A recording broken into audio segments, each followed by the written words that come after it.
Okay, so you've collected some family documents, maybe some heirlooms, photographs, little scraps of paper, and some notes. And even your father's medals from the war. Now what do you do with them? How do you organize all this stuff so that you can find it later? In this video, I'll show you a great way to stay organized so that you can stay focused, find it faster, and keep moving forward with your family research. Hi, I'm Connie Knox, a lifelong genealogist, and I'm here to help you go further, faster with your family history. Let's get started.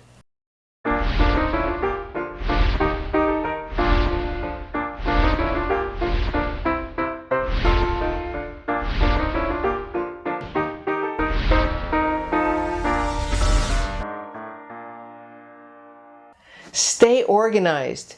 For you and your family members, later when you go to retrace your steps, keeping your family files and notes organized can be a huge time saver.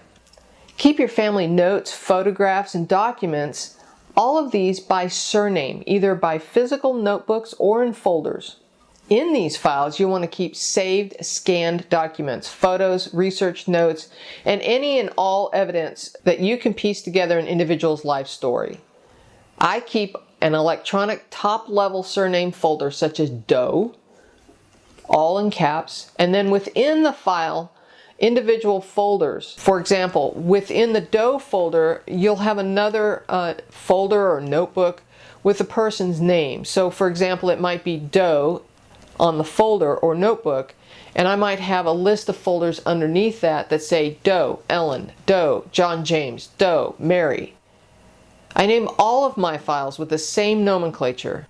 If you have a line of men with the same name, use a birth date or a death date to differentiate between the two. For example, if you have John James Doe, born in 1867, and John James Jr., born in 1889, use a B with the year of the event so that you can differentiate the two in their folders.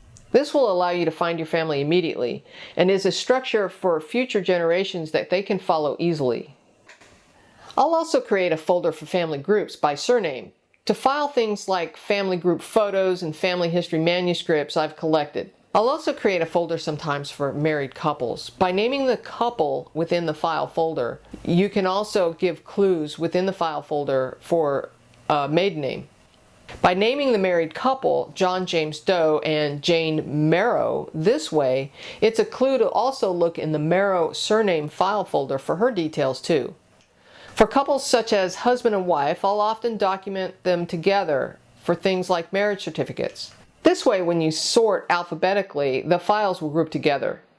You should note a woman's maiden name, if known, whenever you can. Keeping files scanned as documents, grouped and named with the same way, will save you time during your research phase, as all of your documents can be accessed quickly and easily as you need them. Make sure you have a backup of your files. I use a cloud service that constantly backs up my files. In the days before computers, I mailed copies to my sisters as backups. This way, if my house burned down, heaven forbid, all of the years of research wasn't lost. Today, my computer constantly backs up even while I sleep, so I never lose anything. I also use Ancestry coupled with a family tree maker, which also gives me an additional backup of my data. Physical family artifacts are scanned or photographed and are logged with its resource and filed in surname notebooks, if possible in archival sleeves.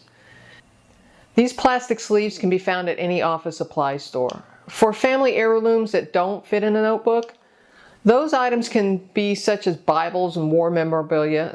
They have archival boxes to protect those items.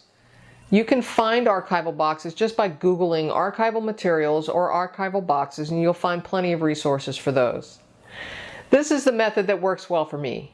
You may have another method that works well for you, and if so, please tell us about it. We'd love to hear about it in the comment sections. However, whatever method you use, make sure that a stranger can navigate your records. Make sure that they can navigate them easily long after you're gone. While this information may not be the fun part of research, it's the nuts and bolts that will hold your research train running smoothly down the tracks. Comments are welcome below. If this was helpful, please let us know. Do you have a system that you like? Tell us about it in the comments sections, and I'm also curious, if you could fill out the poll for me, I'd appreciate it. If you'd like to stay up to date on the latest, please subscribe to the YouTube channel by using the subscribe button and/or hit the bell so that you'll get notified next time the videos come out. Until next time, we'll see you climbing the family tree.